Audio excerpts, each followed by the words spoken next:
السلام علیکم، میں ہوں پارس جہاں سے۔ جب سے عمران خان کی حکومت ختم ہوئی ہے اور موجودہ نظام نافذ ہوا ہے، ہم نے موجودہ حکومت کے ہر سخت فیصلے کے پیچھے بس یہی تکرار سنی ہے کہ یہ سب عمران خان کر کے گیا ہے، عمران خان ہمارے رستے میں بارودی سرنگیں بچھا کر گیا ہے، اور وہ عمران خان نے آئی ایم ایف سے معاہدہ توڑا، پیٹرول کی قیمت بڑھانے کے بجائے کم کر دی، اس لیے ہمیں مجبوری کے عالم میں پھر سخت فیصلے لینے پڑے ہیں۔ پھر موجودہ نظام نے دو بڑے فیصلے کیے۔ ایک تو پیٹرول اور ڈیزل کی قیمتوں میں اضافہ کر دیا، دوسرا عمران خان کا مکو کامیابی سے ٹھپ دیا گیا۔ پیٹرول کی قیمت میں جو حالیہ اضافہ ہے وہ کتنا بڑا ڈاکہ ہے، اور حکومت کے منی سمارٹ لاک ڈاؤن کے فیصلے پر میں ذرا بھی اسی ولاگ میں آگے چل کر بات کرتی ہوں، اور امریکی صدر ڈونلڈ ٹرمپ کی جانب سے ایران کو دی گئی یہ جو ڈیڈ لائن ہے، اسے ختم ہونے کے بعد حالات اور پاکستان کی مذاکراتی کوششوں پر بھی بات کریں گے۔ لیکن کچھ ذکر اڈیالہ کے 804 کے نمبر سے مشہور ذرا قیدی کی بات کر لیتے ہیں پہلے۔ ویسے عمران خان قیدی نمبر 804 وہ تو اٹک جیل میں تھے، مگر اڈیالہ جیل منتقلی کے بعد انہیں 943 کا نمبر الاٹ کیا گیا، تو یوں ٹیکنیکلی وہ قیدی نمبر 943 ہیں۔ لیکن گزشتہ ایک دہائی میں ہم نے تو یہی دیکھا ہے کہ عمران خان کا نام جس چیز سے جڑ جاتا ہے وہ چیز خود بخود ایک برانڈ بن جاتی ہے۔ یوں اس وقت 804 کا نمبر وہ خود ایک برانڈ بن چکا ہے۔ خیر، میں تو اڈیالہ کی بات کر رہی تھی۔ تو آج عمران خان سے ملاقات کا دن تھا، اور اسلام آباد ہائی کورٹ میں 190 ملین پاؤنڈ کیس کی وہ سماعت بھی تھی۔ ویسے یہ سماعت کل ہونی تھی، لیکن جوڈیشل پالیسی سے متعلق کسی تقریب کی وجہ سے پھر ججز جو ہیں وہ دستیاب نہیں تھے، تو یہ سماعت پھر آج کر دی گئی۔ اچھا، اس مقدمے میں ٹرائل کورٹ نے عمران خان کو 14 سال اور بشرا بی بی کو 7 سال قید کی سزا سنائی تھی، اور اس کے بعد یہ اپیل 14 ماہ سے لٹکی ہوئی تھی، جسے اب اللہ اللہ کر کے آج اس کی پہلی سماعت ہو گئی ہے۔ اچھا، سماعت کے دوران پھر جو عمران خان کے وکیل ہیں بیرسٹر سلمان صفدر، انہوں نے عمران خان سے ملاقات نہ ہونے کا شکوہ کیا، تو چیف جسٹس اسلام آباد ہائی کورٹ نے پوچھا کہ آپ کب ملنا چاہتے ہیں۔ بیرسٹر سلمان صفدر نے کل دن 2 بجے عمران خان سے ملاقات کی استدعا کی، جو اسلام آباد ہائی کورٹ نے منظور کر کے کل بیرسٹر سلمان صفدر کی عمران خان سے ملاقات کروانے کا حکم دے دیا ہے۔ اسلام آباد ہائی کورٹ نے ہفتے میں 2 دن اپیل کی سماعت کا عندیہ دیا ہے۔ چیف جسٹس کا کہنا تھا کہ اگر دلائل شروع ہو جائیں تو 7 دن میں بھی اپیل کا فیصلہ ہو سکتا ہے۔ تو اب دیکھتے ہیں کہ آگے چل کر پھر ہائی کورٹ عمران خان کی سزا برقرار رکھتی ہے یا پھر سزا معطل یا قلعدم کر دیتی ہے۔ اچھا، اب دوسری طرف علیمہ خان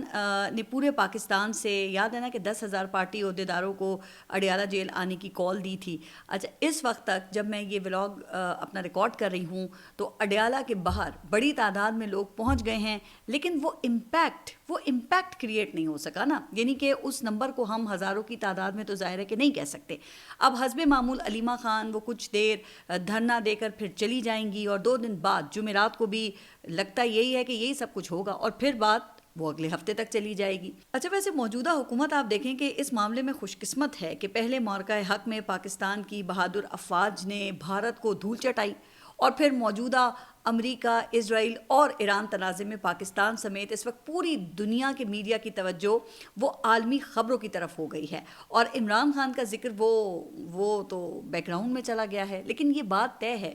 کہ عمران خان کی مقبولیت کا گراف وہ اسی طرح سے قائم ہے، بلکہ اس میں مزید اضافہ ہی ہوتا ہوا دیکھا گیا ہے۔ میں عمران خان کی بات ویسے اس لیے کرتی ہوں کہ وہ اس وقت جیل میں ہیں، اور جب کوئی سیاستدان جیل میں ہوتا ہے نا تو بطور صحافی میں اس پر بات کرنا ضروری سمجھتی ہوں۔ جب شریف خاندان کے لوگ یہ جیل میں تھے تو اس وقت میں نے اپنے پروگرام میں ان کا اکثر میں ذکر کیا کرتی تھی، لیکن پاکستان تحریک انصاف کے حلقوں میں اب یہ بات ہوتی ہے کہ عمران خان کے جیل جاتے ہی جس طرح پاکستان تحریک انصاف کی سٹریٹ پاور کا خاتمہ ہوا ہے، اور پی ٹی آئی کی جو دستیاب قیادت ہے، آپ دیکھ رہے ہیں نا کہ وہ ڈرائنگ رومز تک محدود ہو کر رہ گئی ہے، یہ واقعی بڑا حیران کن ہے۔ اور اس پہ مجھے ایک لطیفہ یاد آیا کہ وہ ایک مزدور وہ گدھوں پر بوجھ لاد کر کہیں جا رہا تھا، اسے دور سے ڈاکو آتے دکھائی دیے تو وہ پکارا، بھاگو بھاگو ڈاکو آ رہے ہیں۔ گدھوں نے کہا کہ ہم کیوں بھاگیں، تم بھاگو، ہمیں تو بوجھ اٹھانا ہے، تمہارا ہو یا پھر کسی اور کا ہو۔ تو اس وقت موجودہ جو حالات ہیں نا، اس سے لگتا ہے کہ پی ٹی آئی کی پارلیمنٹ کے اندر اور باہر قیادت نے اب یہ فیصلہ کر لیا ہے کہ ان کا کام تو بوجھ اٹھانا ہے، لہٰذا عمران خان کی بجائے پھر اسٹیبلشمنٹ کا بوجھ کیوں نہ اٹھایا جائے، جس میں مزے زیادہ ہیں اور خطرہ وہ بھی کم ہے۔ اچھا، اب آپ اگر سلمان اکرم راجہ جنید اکبر خان اور بیرسٹر گوہر سمیت یہ پاکستان تحریک انصاف کے رہنماؤں کے ذرا ہومیوپیتھک قسم کے بیانات بھی دیکھ لینا. اور تو اور لگتا یہ ہے کہ وہ اب محمود خان اچکزئی اور علامہ راجہ ناصر عباس صاحب کی جو مزاحمتی سیاست تھی اس کو بھی زنگ لگ چکا ہے. وہ محمود خان اچکزئی جو سابقہ دور حکومت میں اسٹیبلشمنٹ پہ بڑھ چڑھ کر حملے کیا کرتے تھے, ان کی زبان آگ اور آنکھیں وہ شعلے اگلا کرتی تھی, وہی محمود خان اچکزئی اب وہ اپوزیشن لیڈر کی کرسی پر بیٹھنے کے بعد آپ کو عمران خان کی تعریفیں تو ضرور کرتے ہوئے دکھائی دیں گے, مثلاً کہ عمران خان نے مثال قائم کر دی ہے, وہ جیت گیا ہے. اور ابھی کل پرسوں انہوں نے ایک بیان بھی دیا کہ حکومت عمران خان کو توڑنے میں ناکام ہو گئی ہے. لیکن کسی عملی تحریک کی بات آئے نا تو پھر یہ سب جھاگ کی طرح بیٹھ جاتا ہے. اور یہی حالات جو اس وقت وزیر اعلیٰ خیبر پختونخوا ہیں سہیل آفریدی, ان کے بھی دکھائی دیتے ہیں, جنہوں نے عید کے بعد وہ رہائی فورس بنا کر عمران خان کی رہائی کے لیے تحریک چلانا تھی, لیکن پہلے وہ رہائی فورس وہ امن فورس بن گئی, اور ابھی تک دیکھ لینا کہ جو رجسٹریشن کا مرحلہ ہے وہ بھی مکمل نہیں ہو سکا ہے. خیر, ابھی میرا مقصد صرف یہ پاکستان تحریک انصاف کی سیاست پر تجزیہ کرنا ہے. میں پاکستان میں کلیئر کر دوں کہ کسی بھی پرتشدد تحریک یا جلاؤ گھراؤ کی قطعی حامی نہیں ہوں. میں اس وقت بھی پرتشدد تحریکوں اور توڑ پھوڑ کی حامی نہیں تھی جب اسٹیبلشمنٹ کو یہ سب سوٹ کیا کرتا تھا, اور میں اب بھی اس کے بہت خلاف ہوں. اور یہ بات بھی طے ہے کہ عمران خان کی رہائی کا راستہ وہ سڑکوں سے نہیں بلکہ اسٹیبلشمنٹ کی ڈیل کے بعد وہ عدالتوں سے ہی نکلے گا, ورنہ عمران خان کو طویل عرصے تک جیل میں رہنا ہوگا. لیکن یہ بھی تو ضروری ہے نا کہ عمران خان کے نام پر عہدے لینے اور یہ اپوزیشن لیڈر, پارٹی چیئرمین اور وزرائے اعلیٰ بننے والوں کی کارکردگی کا بھی تو تجزیہ ہونا چاہیے نا. اچھا, اب ذرا عالمی حالات کی طرف چلتے ہیں. تو آپ کے علم میں ہے کہ امریکی صدر ٹرمپ نے ایران کو یہ سیز فائر کے معاہدے کے لیے آج کی ڈیڈ لائن دی تھی, جس میں انہوں نے کچھ توسیع کر دی ہے. اب یہ ڈیڈ لائن ایرانی وقت کے مطابق رات 3:30 بجے ختم ہو رہی ہے اور پاکستان میں اس وقت صبح کے 5 بجے ہوں گے. عالمی میڈیا کے مطابق ایران اور امریکہ کے درمیان سیز فائر کرانے کے لیے پاکستان کی طرف سے گزشتہ 24 گھنٹے میں لگاتار کوششیں کی گئیں, اور پاکستان نے جنگ بندی کا ایک ڈرافٹ تیار کر کے امریکہ اور ایران کے درمیان پیغام رساں کا کردار بھی ادا کیا. اب ذرائع کے مطابق امریکہ اس ڈرافٹ کے تحت جنگ بندی کو تیار ہے, لیکن ایران کا کہنا ہے کہ وہ کسی بھی عارضی جنگ بندی کے حق میں نہیں ہیں. تو اب ایران کے جو خدشات ہیں وہ بھی جائز ہیں, کیونکہ دودھ کا جلا وہ چھاچھ بھی پھونک پھونک کر پیتا ہے نا. اب ایران یہ سمجھتا ہے کہ 45 دن کی جنگ بندی کا مطلب امریکہ اور اسرائیل کو دوبارہ منظم ہو کر ایران پر حملہ کرنے کے لیے موقع دینا ہے. اور ظاہر ہے کہ اس وقت ایران نے جس طرح مشرق وسطیٰ میں امریکی بیسز کو آپ نے دیکھا کہ ناکارہ کیا ہے, اسرائیل کے دفاعی نظام کو ناکارہ کیا ہے, اور آبنائے ہرمز پر انہوں نے کنٹرول قائم کیا ہے, تو اس کی تو ماضی میں ویسے کوئی مثال نہیں ملتی ہے. اب ایران نے اس سب کے لیے ظاہر ہے کہ بہت محنت کی ہے. ایران کے فوجی اور سول انفراسٹرکچر بھی تباہ ہوا ہے. 200 بچوں سمیت 1500 سے زائد ایرانی شہید ہوئے ہیں, اور ایران کے سپریم لیڈر آیت اللہ خامنائی اور علی لاریجانی سمیت جو ٹاپ لیڈرشپ ہے وہ شہید ہوئی ہے, اور ٹاپ فوجی اور انٹیلیجنس افسران وہ بھی ایران کے شہید ہوئے ہیں. لہٰذا پھر وہ یہ کہتے ہیں کہ وہ اپنی قربانیوں کو کسی بھی صورت رائیگاں نہیں جانے دیں گے. انہیں اس مقصد کے لیے جس قسم کی ٹھوس گارنٹی درکار ہے وہ انہیں اب تک مل نہیں سکی ہے نا. تو میرا خیال ہے کہ اس وقت صرف روس اور چائنا ہی ایران کو یہ گارنٹی دے سکتے ہیں, لیکن وہ بھی امریکہ پر بھروسہ کرنے کے لیے تو بالکل بھی تیار نہیں ہیں. اب ایران کا کہنا یہ ہے کہ وہ ٹھوس گارنٹی کے ساتھ صرف مستقل جنگ بندی پر ہی تیار ہوں گے, اور امریکہ اور اسرائیل یقین دہانی کروائیں کہ آئندہ ایران پر کوئی حملہ نہیں کیا جائے گا. اچھا, آج بھی ایران نے یہ شمال مشرقی سعودی عرب کے الجبیل انڈسٹریل سٹی میں متعدد اہداف کو نشانہ بنایا, جہاں پہ متعدد امریکی اور سعودی کمپنیوں کے پیٹرو کیمیکل پلانٹس ہیں. سعودی عرب نے مشرقی علاقوں میں ایران کے 7 میزائل کامیابی سے انٹرسیپٹ کیے, جبکہ ایران آبنائے ہرمز کھولنے کے لیے تیار نہیں ہے. اب ایران یہ چاہتا ہے کہ آبنائے ہرمز پر ایران کا مستقل کنٹرول وہ تسلیم کیا جائے, اور اس کے بدلے میں آبنائے ہرمز میں تمام بحری جہازوں کو پھر گزرنے کی اجازت دے دی جائے گی, لیکن انہیں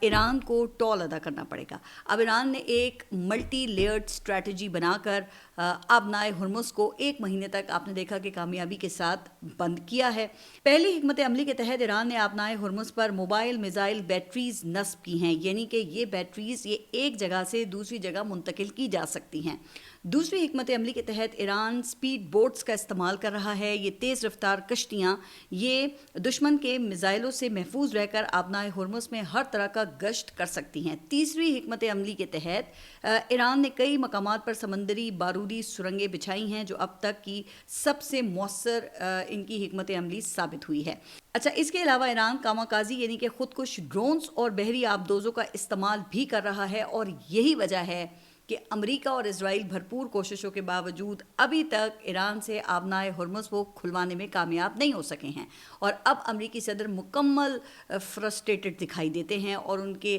حالیہ غیر سفارتی اور غیر اخلاقی اور مذاکرہ خیز بیانات کا تفصیلی ذکر وہ میں اپنے کل کے ولاگ میں کر چکی ہوں. اب ظاہر ہے نا کہ یہ شرط امریکہ اور عرب ممالک کو تو کسی طور بھی قابل قبول نہیں ہوگی، چونکہ اس صورت میں پھر مشرق وسطیٰ میں ایران کا جو اثر و رسوخ ہے وہ بہت زیادہ بڑھ جائے گا، اور ایران ایک فاتح کہلائے گا، اور عرب ممالک ایران کے مقابلے میں خود کو مزید وہ غیر محفوظ تصور کریں گے نا. اسی لیے ایسے میں معاہدے کے لیے ون ون سچویشن وہ ضروری ہے جس میں ہر فریق کے لیے فیس سیونگ ہو اور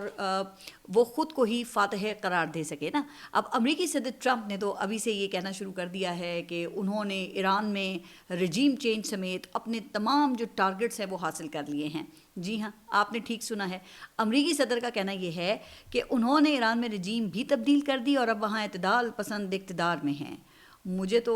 اس پر یہی شعر ذہن میں آیا کہ اس سادگی پہ کون نہ مر جائے اے خدا کہ لڑتے ہیں اور ہاتھ میں تلوار بھی نہیں. اچھا، جنگ کی تازہ ترین صورتحال پہ پھر بات کر لیتے ہیں. تو ایران کی جانب سے باقاعدہ ایئر فورس نہ ہونے کے باوجود جدید ترین امریکی جنگی طیاروں کو گرائے جانے کی وجوہات وہ بھی سامنے آ گئی ہیں. اب امریکی میڈیا رپورٹس میں دعویٰ کیا گیا ہے کہ ایران نے امریکی جنگی طیاروں کو مار گرانے کے لیے جدید انفرا ریڈ ڈیٹیکشن ٹیکنالوجی استعمال کی جو روایتی ریڈار سسٹم سے پوشیدہ رہتی ہے، اور جدید الیکٹرانک وارفیئر سسٹمز بھی اسے پکڑنے یا جیم کرنے کی صلاحیت نہیں رکھتے. CNN کے مطابق یہ ٹیکنالوجی امریکی دفاعی نظام کے لیے ایک بہت بڑا چیلنج بن گئی ہے، چونکہ کھربوں ڈالر کی جدید ٹیکنالوجی کے باوجود امریکہ اس نظام کا مؤثر جواب دینے میں ناکام نظر آ رہا ہے. امریکی طیاروں کی تباہی کے بعد ٹرمپ اور اسرائیل کا یہ دعویٰ غلط ثابت ہو جاتا ہے کہ امریکہ اور اسرائیل نے ایرانی فضائی دفاعی نظام کو ناکارہ بنا دیا ہے. اچھا، ایران ابھی تک یہ 7 امریکی طیارے گرائے جانے کا دعویٰ تو کر چکا ہے، جبکہ 2 جو طیارے ہیں جنگی ان کے گرائے جانے کی امریکہ بھی تصدیق کر چکا ہے، اس نے قبول کر لیا ہے. اس کے علاوہ ایک اور تازہ خبر کے مطابق کل ایران کے اسرائیل کے شہر حیفا میں آئل ریفائنری پر کیے گئے بیلسٹک میزائل حملوں میں شدید جانی اور مالی نقصان ہوا ہے، اور اسرائیلی شہر حیفا کی کئی عمارتیں ایرانی حملوں میں ملبے کا ڈھیر بن گئی، جہاں پر 18 گھنٹوں سے جاری ریسکیو آپریشن کے بعد کئی لاشیں نکالی جا چکی ہیں. اب ذرائع کے مطابق اسرائیلی فورسز نے جو تحقیقاتی رپورٹ ہے اس میں یہ کہا ہے کہ بیلسٹک میزائل کا وار ہیڈ زمین سے ٹکرانے کے باوجود نہیں پھٹا، جس میں اندازاً سینکڑوں کلوگرام بارودی مواد موجود تھا. اگر یہ مواد پھٹ جاتا تو اس سے کئی گنا زیادہ نقصان ہو سکتا تھا. اچھا، ویسے بھی اسرائیل کو اپنے قیام سے لے کے اب تک پہلی مرتبہ نا اتنی تباہی کا سامنا کرنا پڑ رہا ہے. اس سے پہلے تو اسرائیل کو صرف غزہ کو ملبے کا ڈھیر بنایا کرتا تھا نا. اب اسرائیل نے ابھی تک صرف عمارتوں کو تباہ کرنے، یہ خواتین اور معصوم بچوں کو زندہ جلانے اور عمارتوں کے ملبے تلے زندہ دفنانے کا ہی ریکارڈ قائم کیا تھا نا. اب پہلی مرتبہ ذرا اسرائیل کو ٹکر کے برابر کے دشمن کا سامنا ہوا ہے، تو ان کو اب نانی یاد آ گئی ہے. لیکن امریکہ اور اسرائیل کے نقصانات کے علاوہ اس وقت پوری دنیا معاشی صورتحال کے حوالے سے بھی شدید پریشانی کا شکار ہے، اور کہا یہ جا رہا ہے کہ 15 اپریل کے بعد پوری دنیا میں پیٹرول کا بحران وہ انتہائی سنگین ہو جائے گا، کیونکہ دنیا کے اکثر ممالک کے تیل کے ذخائر ختم ہونا شروع ہو گئے ہیں، اور پاکستان کے لیے بھی انتہائی مشکل صورتحال ہو جائے گی. پاکستان نے 17 اپریل تک UAE سمیت مختلف عالمی مالیاتی اداروں کو 4.5 ارب ڈالر سے زائد کی ادائیگیاں کرنی، اور اس کے علاوہ FBR کے ٹیکس ہدف میں بھی 610 ارب روپے کا شارٹ فال ہے. اب اس کے علاوہ پاکستان کو ملنے والے زر مبادلہ اور ترسیلات کا جو بڑا حصہ ہے وہ بھی مشرق وسطیٰ میں کام کرنے والے پاکستانیوں کی جانب سے بھی یہاں بھیجا جاتا ہے، اور ان میں بھی بہت کمی آنے کا امکان ہے. پھر اس کے علاوہ وہاں کام کرنے والے وہ بہت سے پاکستانیوں کے خدا نخواستہ بے روزگار ہونے کا بھی اندیشہ ہے، اور پاکستان کے UAE سے جو تعلقات خراب ہوئے ہیں ظاہر ہے کہ انہیں بحال ہونے میں بھی ایک لمبا عرصہ لگے گا نا۔ اس کے علاوہ ایران کے حملوں میں قطر کے گیس کی تنصیبات کو ناقابل تلافی نقصان پہنچا ہے، اور کہا یہ جاتا ہے کہ قطر کی 17% گیس کی تنصیبات وہ مکمل تباہ ہو گئی ہیں، یعنی کہ قطر کی گیس ایکسپورٹ کرنے کی صلاحیت اب 83% رہ گئی ہے، اور قطر کو اب گیس کی ایکسپورٹ میں سالانہ $20 ارب سے زائد خسارے کا سامنا کرنا پڑے گا، اور جو 17% گیس کی تنصیبات تباہ ہوئی ہیں ان کی بحالی کے لیے بھی 5 سال کا عرصہ لگے گا، اور اس کے لیے بھی کئی $ملین درکار ہوں گے۔ تو جناب اس کا مطلب یہ ہے کہ دنیا میں گیس کی شارٹیج کا بھی امکان ہے، لہٰذا جنگ بندی کے بعد بھی اب دنیا نا وہ پہلے جیسی نہیں رہے گی، دنیا کئی لحاظ سے تبدیل ہو چکی ہوگی۔ امریکہ کا یونی پولر ورلڈ آرڈر ختم ہو چکا ہے، اور اب ایک نیا ورلڈ آرڈر وہ وجود میں آنے جا رہا ہے، جس میں امریکہ کے علاوہ روس اور چین کا بھی عالمی معاملات میں پھر کلیدی کردار ہوگا۔ مشرق وسطیٰ میں اب اسرائیل وہ ناقابل شکست تصور نہیں ہوگا، لیکن ان تمام خبروں میں 2 خبریں مسلم دنیا کے لیے بہت اچھی ثابت ہوں گی۔ اب ایک تو طویل عرصے کے لیے وہ جو گریٹر اسرائیل کا منصوبہ تھا نا وہ سرد خانے میں چلا جائے گا، اور ٹرمپ کا نام نہاد غزہ پیس بورڈ وہ بھی ملیمیٹ ہو چکا ہے۔ لیکن جناب پاکستانیوں کے لیے زیادہ اچھی خبریں نہیں ہیں، کیونکہ پاکستان میں مہنگائی کا حال کچھ ایسا ہی ہو چکا ہے کہ اب چیزیں خریدنا کم اور ان کے بارے میں خواب دیکھنا وہ زیادہ آسان لگتا ہے۔ پیٹرول، بجلی، گیس تو اب یہ عام آدمی کے لیے ایک لگژری آئٹمز بن چکے ہیں۔ اگر معیشت موجودہ حکومت اور اس کے یہ جو سٹار وزیر خزانہ ہیں ان کے ہاتھ میں رہی نا، تو بہت جلد امکان یہ ہے کہ یہ پیٹرول، بجلی اور گیس جیسی چیزیں عوام یہ شادی بیاہ، سالگرہ کے تحائف اور جہیز میں ہی دیا کریں گے۔ غریب یا کہہ لیں کہ عوام کی جیب تو اب اتنی ہلکی ہو گئی ہے کہ اگر ہوا بھی گزرے نا تو آواز آتی ہے، لیکن اصل مزہ تو تب شروع ہوتا ہے جب حکومتی خرچوں کی بات آتی ہے۔ عوام سے یہاں پہ کہا جاتا ہے کہ آپ سادگی اپنائیں، جبکہ خود سادگی کو دور سے سلام کر کے پروٹوکول کے قافلے میں یہ پھر سے روانہ ہو جاتے ہیں۔ لگتا ہے کہ سادگی صرف یہ تقاریر میں ہی اچھی لگتی ہے، عملی زندگی میں نہیں۔ وزراء اور بیوروکریسی کے اخراجات آپ دیکھیں نا تو بالکل ایسا محسوس ہوتا ہے جیسے یہ ملک نہیں بلکہ کوئی شاہی ریاست چل رہی ہو۔ سرکاری دورے، مہنگی گاڑیاں اور لمبے لمبے قافلے، سب کچھ ویسا کا ویسا ہی ہے۔ لیکن عوام سے کہا جا رہا ہے کہ قربانی دو، بس فرق یہ ہے کہ جو خزانہ ہے وہ عوام کے پیسے سے بھرا جاتا ہے۔ ادھر عوام بجلی اور گیس کے بل دیکھ کر یہ حساب لگاتے ہیں کہ کھانا کھائیں یا پھر یہ بل ادا کریں، اور ادھر یہ ایوانوں میں فیصلے ہوتے ہیں کہ مزید اخراجات کہاں بڑھائے جائیں۔ مہنگائی کی رفتار اسے دیکھ کر ایسا لگتا ہے کہ اسے بھی کوئی جلدی ہے، شاید وہ بھی کسی سرکاری میٹنگ میں جا رہی ہو، اور حکومت وہ تو ہمیشہ کی طرح صورتحال کا جائزہ ہی لے رہی ہے، ایسا جائزہ لے رہی ہے جو ختم ہونے کا نام ہی نہیں لیتا۔ اچھا، اب حکومت نے پیٹرول کی بچت کے لیے یہ منی سمارٹ لاک ڈاؤن لگانے کا فیصلہ کیا ہے، اور وفاقی حکومت نے توانائی بچت کے لیے ملک بھر میں بازار، مالز رات 8 بجے بند کرنے کا فیصلہ کیا ہے، جس کا اطلاق یہ 7 اپریل یعنی کہ آج سے ہو گیا ہے۔ کل وزیر اعظم کی زیر صدارت ایک اجلاس میں پنجاب، خیبر پختونخوا، بلوچستان، اسلام آباد کیپٹل ٹیریٹری، گلگت بلتستان اور آزاد جموں کشمیر میں بازار، مارکیٹیں، شاپنگ مالز رات 8 بجے بند کرنے کا فیصلہ کیا گیا تھا، جبکہ بیکریز، ریسٹورانٹس، تندور اور کھانے پینے کی دیگر دکانیں رات 10 بجے بند کر دی جائیں گی۔ شادی ہالز،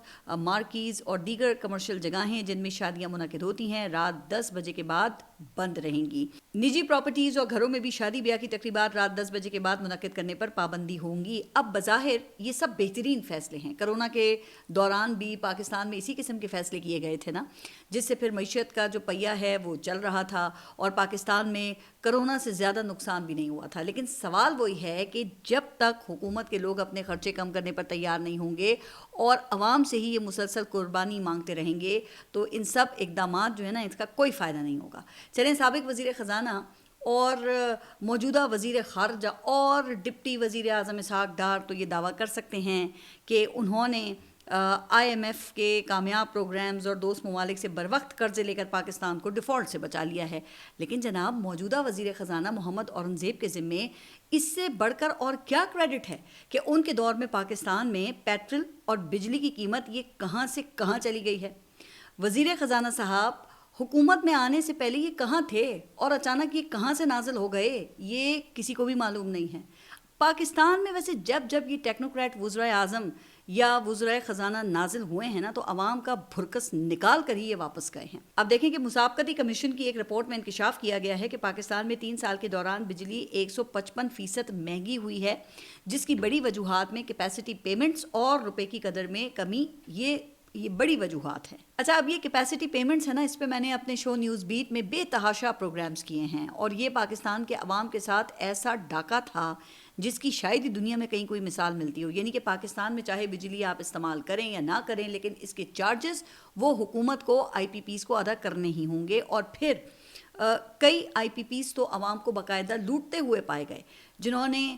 بجلی تو پیدا نہیں کی لیکن چارجز وہ پورے وصول کیے۔ اور پھر مسلم لیگ نون کی حکومت نے ہی عوام کی آنکھوں میں دھول جھونکنے کے لیے کچھ جو آئی پی پیز تھے اس سے معاہدے تو ختم کر دیے، لیکن کسی کے خلاف کوئی کارروائی نہیں کی گئی۔ کیا آپ نے کسی کے خلاف کوئی کارروائی ہوتے ہوئے دیکھی؟ اچھا، اب یہی صورتحال پیٹرول کی قیمت کے حوالے سے بھی ہے۔ یہ گزشتہ 1 ماہ کے دوران پاکستان دنیا میں پیٹرول کی قیمت میں اس قدر اضافہ کرنے والا دنیا کا دوسرا ملک ہے۔ شاید ہم سے اوپر نہ یہ صرف نائجیریا ہی ہے۔ تو ذرا اندازہ کیجئے کہ یہ ہمارے لیے کس قدر ڈوب مرنے کا مقام ہے۔ اور وزیر اعظم صاحب اور وزیر خارجہ امریکہ اور ایران کے درمیان جنگ بندی کی خوب کوششیں کر رہے ہیں۔ اب 1 مہینے کے دوران پاکستان میں یہ جو پیٹرول ہے اس کی قیمت میں 192 روپے اضافہ کیا گیا ہے، جبکہ وہ جو پرانا سٹاک تھا وہ ابھی موجود تھا۔ اب سعودی عرب نے تیل کی جو فراہمی ہے وہ تو جاری رکھی، اور ایران کی طرف سے بھی یاد ہے نا کہ پاکستان کے پرچم تلے بحری جہازوں کو آبنائے ہرمز سے گزرنے کی اجازت بھی دے دی گئی تھی، جبکہ اس پورے خطے میں بنگلہ دیش، نیپال، بھارت، یہاں تک کہ یہ افغانستان نے بھی نا اپنے عوام کو ریلیف دیا ہے۔ اب کیا کوئی اس ڈاکے پر اس حکومت سے جواب مانگے گا؟ تو مجھے تو لگتا ہے کہ بالکل بھی نہیں، کیونکہ یہ ملک یہ ایسے ہی چلتا رہے گا۔ آپ سب اپنا خیال رکھیے، اور اگلے ولاگ تک کے لیے اللہ حافظ۔